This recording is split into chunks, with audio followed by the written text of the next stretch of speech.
Hello friends. Social మీడియాలో చూస్తున్నాం, viral అవుతుంది న్యూస్. సునామీ వస్తుంది, ఇంకా ప్రళయం, అంత భూమి మొత్తం అంతా అంతమైపోతుంది, ఇంకా మనుషులు ఉండరు అనేసి రకరకాల రూమర్స్. అంటే మనం ఇవన్నీ చూస్తున్నాం కదా. దీనికి క్లారిటీ నేను ఇస్తాను. ఇవి ఎందుకు జరుగుతున్నాయి, ఎందుకు ఈ సీ యానిమల్స్, ఈ డీప్ సీ క్రియేచర్స్, ఈ యానిమల్స్ అన్ని ఎందుకు సర్ఫేస్ అంటే పైన ఎందుకు కనిపిస్తున్నాయి మనకి అంటే ఏం లేదు. కింద టెక్టానిక్ ప్లేట్ మూమెంట్స్ వల్ల, ఇంకోటి వాటర్ బాగా అంటే కొంచెం పొల్యూట్ అవడం వల్ల, లేదంటే బాగా కింద టెంపరేచర్, ఆక్సిజన్ లెవెల్స్ దానివల్ల ఈ ఆర్క్ ఫిష్ మెక్సికో దగ్గర, అలాగే వేరే వేరే కంట్రీస్లో కనిపించడం. ఇంకో టర్టిల్స్ అంటే 7 lakh టర్టిల్స్ కూడా ఎందుకు ఒడిశాలో కనిపించడం, ఇంకా కేరళలో కూడా చిన్న చిన్న ఫిషెస్ కొన్ని వేలలో కనిపించాయి. అట్లాగే ఇట్లా చాలా చోట్ల ఎందుకు ఇట్లా ఆస్ట్రేలియా కూడా 120 కిల్లర్ వేల్స్ ఎందుకు అట్లా చనిపోయి కనిపించడము. ఇంకా కొన్ని కొన్ని మన ఇండియన్ కోస్టల్ ప్రాంతాల్లోనే కాదు, ఇంకా డిఫరెంట్ డిఫరెంట్ కంట్రీస్లో కూడా ఇట్లాంటివి ఎందుకు ఇలా సైన్స్ వస్తున్నాయంటే అవన్నీ మనకి చెప్తున్నాయి సైన్స్. ఇవన్నీ ఎందుకు అవుతున్నాయి?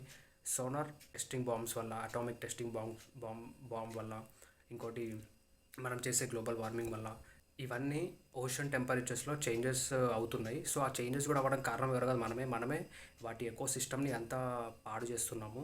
ఇంపాక్ట్ ఆఫ్ గ్లోబల్ వార్మింగ్, వాటి మ్యాగ్నెటిక్ ఫీల్డ్స్ అండ్ పోల్స్ ద్వారా అవన్నీ అంటే చేంజెస్ ఎన్విరాన్మెంటల్లో కింద కానీ ఆ ఓషన్లో చేంజెస్ అయ్యి వాళ్ళ దారి మళ్లించే విధానం అనమాట ఇది. బయట బీచెస్లోకి రావడం జరుగుతుంది. అంటే ఇట్లాంటి న్యూస్ మనం ఇప్పుడే కాదు, మనము ఫ్యూచర్లో కూడా వినబోతున్నాం. ఇది యాక్చువల్గా ఇట్లా ప్రతి 10-20 ఇయర్స్కి, 25 ఇయర్స్కి ఒకసారి ఇట్లా జరుగుతూ ఉంటుంది. సో అంతేగాని మన భూమి నాశనం అయిపోతుంది అట్లాంటివి మీరు అనుకోవద్దు. ఇట్లాంటి ప్రాబ్లం అన్నింటి కారణం మనమే. అందుకే అవన్నీ యానిమల్స్ అన్నీ మొత్తం బీచెస్ దగ్గరకు వచ్చి మనకి వార్నింగ్ చేస్తున్నాయి, మనకి హెల్ప్ అడుగుతున్నాయి. ఇట్లా మన హ్యూమన్స్కి సహాయం చేయండి, అట్లా మన ఎకో సిస్టమ్ మనమే కదా పాడు చేస్తున్నాము. సో మీకు కూడా ప్రమాదం ఉంచి ఉంది దీనివల్ల అని చెప్పి మనకి ఎన్నో సైన్ అనమాట ఇదంతే. అంతేగాని ఇప్పుడు ప్రపంచం అంతం అవుతుంది అంటే మళ్ళీ పుట్టినున్నాడు కిమ్, ట్రంప్, మోడీ, ఇట్లా చాలా పెద్ద పెద్ద వ్యక్తులు వీళ్ళందరూ ఎందుకు సైలెంట్గా ఉంటారు? ఇట్లా చాలా ఎన్నో కొన్ని కాన్స్పిరసీ థియరీ ఉన్నాయి, అవన్నీ మాట్లాడదలుచుకోవట్లేదు. అంటే ఇవన్నీ సోషల్ మీడియాలో కొన్ని వ్యూస్ కోసం, వేరే వాటి కోసం బాగా మనుషులను భయపెట్టేస్తున్నారు. ఇంకొకటి, ఈ డీప్ సీ క్రియేచర్స్ అన్నీ ఇట్లా పైకి రావడం అనేది, ఇట్లా చనిపోతూ మనకి కనిపించడం అనేది బీచెస్ పైన కూడా, ఇది ఏమాత్రం అంత మంచిది కాదు. ఏదో పెద్దగా అంటే ఒక ప్రమాదం జరగబోతుంది మనకి, ఇంకా వాటికైనా అర్థం. ఎందుకంటే ఇట్లా జరగడం వల్లనే ఎర్త్క్వేక్స్ కానీ, సునామీస్ కానీ, ఇంకా చాలా డిఫరెంట్ క్లైమేట్లో చాలా చేంజెస్ వల్ల మనం కూడా ప్రాబ్లం పడాల్సి వస్తుంది. కానీ మనిషికి ఎక్కువ ఏం ప్రమాదం ఉండదు. ఎవరైతే తీర ప్రాంతాల్లో బీచెస్ దగ్గర అక్కడిక్కడ పనిచేసుకుని అక్కడ ఉంటారో, చుట్టుపక్కల ఉంటారో 5-10 కిలోమీటర్స్ రేడియేషన్లో, వాళ్ళకి చాలా ప్రమాదం. వాళ్ళు చనిపోయే అవకాశం ఉంది, మునిగిపోయే అవకాశం ఉంది. సో కొంతవరకు ప్రాణ నష్టం, ఆస్తి నష్టం అయితే జరుగుతుంది. సో మనం ఏంటంటే ఆ ప్రభుత్వాలు మనము జాగ్రత్తలు తీసుకోవాలి, జాగ్రత్తగా ఉండాలి. వెంటనే అక్కడ నుంచి ఎస్కేప్ అవ్వాలి అంతే. ఇలాంటి ప్రమాదాలు వచ్చినప్పుడు అక్కడ నుంచి వెంటనే ఎస్కేప్ అయిపోవాలి అంతే. దీనికి మించి మనం ఏం చేయలేము, మనకు మనం కాపాడుతూ ఉండాలి. అసలు ఎవరు ఏమీ భయపడద్దు, ఎందుకంటే ప్రపంచం అప్పుడు అంతం కాదు. ప్రపంచం అంతం అవ్వాలి అంటే దానికి కూడా కొన్ని బిలియన్ ఇయర్స్ కూడా, అంటే 1 బిలియన్ ఇయర్స్ కూడా పట్టచ్చు. ఎందుకంటే ఇప్పుడు మనం చూస్తున్న మార్స్ కానీ, ఒకప్పట్లో మార్స్ పైన కూడా ఇట్లా మనలాంటి మనుషులు, ఏలియన్స్ ఉండేవాళ్ళు. సో ఇప్పుడు ఆ మార్స్ మొత్తం ఆ విధంగా అయిపోయింది. ఇప్పుడు ఎర్త్ కూడా రేపు పొద్దున ఫ్యూచర్ కండిషన్స్ కూడా అవే. ఇప్పుడు వీనస్ కూడా ఇప్పుడు నార్మల్గా ఎట్లా ఉంది వీనస్, ఒకప్పుడు వీనస్ కూడా ఎర్త్ ఎలా ఉండదో వీనస్ కూడా అలాగే ఉండదు. వాటర్ ఉండేది అక్కడ, బ్రతకడానికి అక్కడ లైఫ్ ఉందన్నమాట వీనస్ పైన, మార్స్ పైన. ఇప్పుడు వాటిపైన లైఫ్ లేదు, కానీ మళ్ళీ మనం అక్కడికి వెళ్తున్నాం. సో ఒకప్పుడు 2 బిలియన్స్ క్రితం అనమాట ఇదంతా నేను చెప్పేది. 2 బిలియన్స్ క్రితం ఎర్త్ ఎలా ఉండదంటే మొత్తం మండిపోతూ, ఒక వేడిగా ఎక్కడెక్కడ కాలిపోతూ, ఎక్కడెక్కడ మండుతూ అట్లా అగ్నిపర్వతంలాగా ఉండేది. కానీ ఇప్పుడు భూమిపైన లైఫ్ వచ్చి, అంటే ఎర్త్ మీద కూడా మనకు లైఫ్ వచ్చింది, వాటర్ ఉన్నాయి, ఇది ఒక స్వర్గంలాగా ఉంది. భూమిని నాశనం చేసుకోవద్దు. ఎందుకంటే ఒకప్పుడు డైనోసార్స్ ఉన్నాయి, పెద్ద ఆస్ట్రాయిడ్ వచ్చి ఢీకొట్టింది, అయినా కూడా భూమి మీద అంతం కాలేదు కదా. ఓన్లీ యానిమల్స్ అన్నీ అంతమైపోయాయి, ఆక్సిజన్ లెవెల్స్ పడిపోయాయి, అంటే అక్కడ చాలా విధాలుగా అన్నీ అంతమైపోయాయి. కానీ ఇంకా డీప్ సీ కొన్ని చిన్న చిన్న జంతువులు, అంటే చిన్న చిన్న యానిమల్స్ అని ఇంకా బతికే ఉన్నాయి. దాంట్లో టార్టాయిస్ కానీ, లేదంటే ఇంకోటి క్రొకొడైల్స్ కానీ, కొన్ని అట్లా ఇంకా బ్రతికి ఉన్నాయి. ప్రపంచం అంతం అవడానికి ఇంకా చాలా టైం ఉంది, మిలియన్ ఇయర్స్ కూడా పట్టచ్చు. ఇప్పుడు మీరంతా ప్యానిక్ అవ్వాల్సిన అవసరం లేదు. ఇట్లా ఆయిల్స్ని డ్రిల్ చేయడం కానీ, ఆయిల్ కోసం డ్రిల్లింగ్ చేయడం కానీ, ఇట్లా చాలా రకరకాల మానవ తప్పిదాలు, మనం చేసే తప్పులలో అట్లా మనము ఇబ్బంది పడుతూ, ఇటు మన ఎర్త్ని నాశనం చేస్తూ, అండ్ అట్లాగే ఇక్కడ బ్రతికే జీవరాశులన్నిటికీ హాని తలపెడుతున్నాం అంతే తప్పితే ఏదో భూమి అంతమైపోతుంది, ఇంకా ప్రళయం వచ్చేస్తుందని చెప్పి ఏవేవో అందరు భయపడుతున్నారు.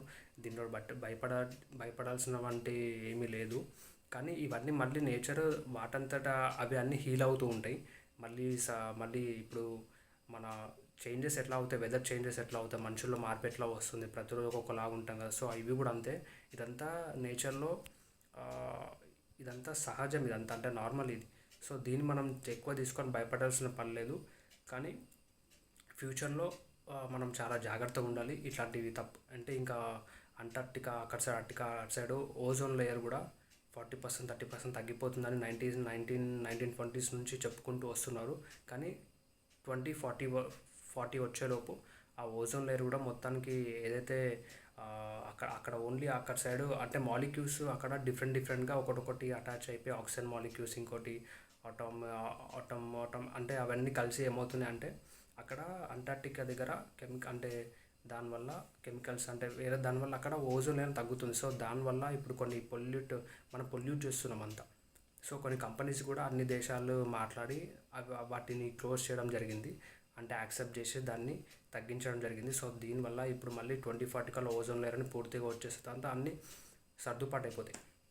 ఇప్పుడు ఏవైతే మనం దేని గురించి అయితే భయపడుతున్నామో అవన్నీ క్లియర్గా అయిపోతాయి. కానీ మనం చేయాల్సింది ఏంటంటే మనము ఈ ఫోన్స్ అని రేడియేషన్ అని చెప్పి చాలా రకరకాలుగా మనము ఇబ్బంది పెడుతూ ఉన్నాము. Pollution, sound pollution. ఇప్పుడు ఎలక్ట్రిక్ వెహికల్స్ వచ్చినా కూడా వేస్టే అనమాట. ఎందుకంటే మనము తయారు చేసే విధానంలో అవన్నీ ఎక్కడో తీసుకెళ్ళి వాటర్లో కలిపడము, అవి పక్షులకి ప్రాబ్లం రావడం, యానిమల్స్కి మన వల్ల మనం ఇబ్బంది పడుకుంటూ మనకి లైఫ్ స్పాన్ తగ్గిపోతుంది, వాటి డెత్ రేట్స్ పెరుగుతున్నాయి, మనకి డెత్ రేట్స్ పెరుగుతుంది. సో ఇలా జరగకుండా ఉండాలి అంటే అన్ని కంట్రీస్ కలిపి ఒక డెసిషన్కి రావాలి. కానీ ఒకరికంటే ఒకరు పడదు. ఇప్పుడు ఇంట్లోనే ఇదంతా కలియుగం. సో ఇప్పుడు ఇంట్లోనే డాడీకి కొడుకుకి పడదు, కొడుకుకి కూతురికి పడదు, తల్లికి తండ్రికి పడదు, తల్లికి కొడుకు పిల్లలకి, ఇట్లా చిన్న మన ఇంట్లోనే ఉన్నాయి. అట్లాంటి దేశాలకి పడకపోవడంలో పెద్ద అంత అతిశక్తి లేదు. సరే, మీరు అనుకున్నట్టు ప్రపంచం కూడా అంతమైపోతుందని అనుకుందాం. ఆ లోపు పెద్ద పెద్ద సైంటిస్టులు కానీ, ఈ ప్రెసిడెంట్స్ కానీ, కంట్రీస్ 200 దేశాల్లో 200 కంట్రీస్లో ప్రెసిడెంట్స్ కానీ వీళ్ళందరూ ఏం చేస్తారు, ఊరికే ఉండరు కదా, మార్స్ పైనకి వెళ్ళిపోతాం. అట్లా ఇప్పుడు వెళ్ళిపోయి లైఫ్ ఎత్తుకుంటాం, ప్రాబ్లమ్స్ ఫేస్ చేస్తాం, మళ్ళీ అక్కడ కొత్త లైఫ్ క్రియేట్ చేసుకుంటాం. సో అట్లా డిఫరెంట్. ఇప్పుడు అనోనాకి అని చెప్పేసి మీరు గూగుల్లో కొడితే కూడా దాని గురించి తెలుస్తుంది. ఏలియన్స్ అని చెప్పి ఉన్నారు అంటే అవును. అప్పుడు కొన్ని వేల సంవత్సరాల ముందు సివిలైజేషన్ చాలా గొప్పగా ఉండేది. అప్పట్లో టెక్నాలజీ అప్పట్లో అంతా వేరు. అప్పుడు ఆర్కిటెక్చర్ అప్పుడంతా వేరు అనమాట. ఇప్పుడు వేరు. సో ఇప్పుడు మీరు తెలుసో తెలీదో ఈ ఓన్లీ 200 ఈ 20 years, ఈ 200 yearsలో ఎంతగా మారిపోయింది తెలుసా. మనిషి కొన్ని వేల సంవత్సరాల ముందు పుట్టాడు, కానీ ఇప్పుడు వరకు కూడా ఎందుకు ఈ 200 yearsలోనే ఎందుకు ఇంత వేగంగా అభివృద్ధి చెందింది, ఎందుకు ఇంత ఇన్ఫ్రాస్ట్రక్చర్ వచ్చింది, ఎందుకు ఇంత డిఫరెంట్ బిజినెస్లో ఎందుకు వచ్చి ఇంత మైండ్ సెట్ ఎందుకు ఇంత ఫాస్ట్గా ఎందుకు ఇంత అభివృద్ధి జరిగిందంటే దీనికి ఎన్నో థియరీస్ ఉన్నాయి, ఎన్నో బుక్స్ ఉన్నాయి, ఎన్నో రకరకాల సివిలైజేషన్ అంటే దాచిపెడుతున్నారు మనకు తెలియకుండా. చాలా వరకు కొన్ని బుక్స్ కానీ ఈ లాంగ్వేజెస్ ఎలా క్రియేట్ అయ్యాయి, ఈ రకరకాల మనుషులు ఎలా ఉన్నారు, ఇవన్నిటికీ కూడా ప్రతిదానికి ఒక సొల్యూషన్ ఉంది. సో మనం స్టడీ చేసి చాలా పెద్ద సబ్జెక్ట్ ఇది. ఇలా చెప్పుకుంటూ పోతే చాలా ఉంటుంది. సో నేను ఇప్పుడు ఏం చెప్తున్నా అంటే మనం జాగ్రత్తగా ఉండాలి. అంతేగాని ఏదో ఇంటర్నెట్లో స్ప్రెడ్ అయ్యే న్యూస్ అంతా మనం చూసి రూమర్స్ చూసి మనం భయపడుకుంటూ ఏదో అయిపోతుందని కాకుండా ఫస్ట్ దీని గురించి సబ్జెక్ట్ నాలెడ్జ్ గెయిన్ చేసుకోవాలి. నాకు తెలిసింది కొంతనే నేను మీకు చెప్పాను. ఇంకా దీని గురించి స్టడీ చేసే కొద్దీ చూసే కొద్దీ మీకు చాలా తెలుస్తూ ఉంటుంది. సో ఇంకా ఇప్పుడు వచ్చే అప్కమింగ్ AI వల్ల కూడా చాలా ప్రాబ్లమ్స్, ఇబ్బందులు కలుగుతున్నాయి. సో దీన్ని మనం ఏం చేయాలంటే ఇప్పుడు కొన్ని కంట్రీస్ ఉన్నాయి, నార్త్ కొరియా కానీ, చైనా కానీ, రష్యా కానీ, రకరకాల కంట్రీస్ ఉన్నాయి. ఇప్పుడు వాళ్ళ ప్రోడక్ట్స్ వాళ్ళే వాడతారు, వాళ్ళకి సంబంధించింది ఏదో వాళ్ళే చేసుకుంటారు. అక్కడ పాలిటిక్స్ కూడా వేరే ఉంటుంది వేరే కంట్రీస్తో పోల్చుకుంటే. సో అట్లా మనం కూడా డిఫరెంట్గా ఏదన్నా మనకు మనం కాపాడుకోవాలి, మనకు మనం ఏదైనా చేసుకోవాలి, సపోర్ట్ చేసుకోవాలి. అంతేగాని ఇట్లాంటివన్నిటిని ఒకరు ఏదో చెప్పారని చెప్పేసి ఏదో ఫీల్ అయిపోయి మనం ప్యానిక్ అయిపోయి ఇంకొకరిని ఇబ్బంది పెట్టడం అనేది ఏమాత్రం ఇది కరెక్ట్ కాదు. అందుకే నేను ఈ వీడియో చేస్తున్నాను. మన ఎర్త్ని, మన ఎన్విరాన్మెంట్ని, మానవులను, మనకి ఈ భూమి పైన ఉన్న జీవరాశులకి అన్నిటికీ ప్రాణం ఉన్న ప్రతి జీవికి మనం కాపాడుకోవాలి. మనం ముందుకెళ్ళాలి, జాగ్రత్తగా ఉండాలి. అంతా దేవుడు చూసుకుంటాడు. ఈ వీడియో చూసినందుకు థ్యాంక్ యూ సో మచ్. అలాగే లైక్ చేయండి, సబ్స్క్రైబ్, షేర్ చేయండి. మన ఛానల్ వచ్చేసి అంటే మంచి పొలిటికల్ ఛానల్ ఇది అనమాట. ఇక్కడ ఎవరికి అన్యాయం జరిగినా, ఏ ప్రభుత్వం వచ్చి ఎన్ని చర్యలు తీసుకున్నా కూడా ఏం జరగట్లేదు. మనం ప్రశ్నించే ప్రజలు గొంతుగా. అండ్ అట్లాగే ఫ్యూచర్లో కూడా ఈ ఛానల్ మనది అంతా అన్నిటికీ పోల్చుకుని డిఫరెంట్ ఛానల్. నచ్చిన వాళ్ళు ప్లీజ్ దీన్ని సబ్స్క్రైబ్ చేయండి, షేర్ చేయండి, లైక్ చేయండి. ఇట్లాంటి ఇన్ఫర్మేషన్స్ కోసం ప్లీజ్ నా ఛానల్ని లైక్ చేయండి, సబ్స్క్రైబ్ చేయండి, షేర్ చేయండి. Thank you so much. ఈ ప్రశ్న చెప్పేంతో మీరు రిచర్డ్ సన్ రాయుడు.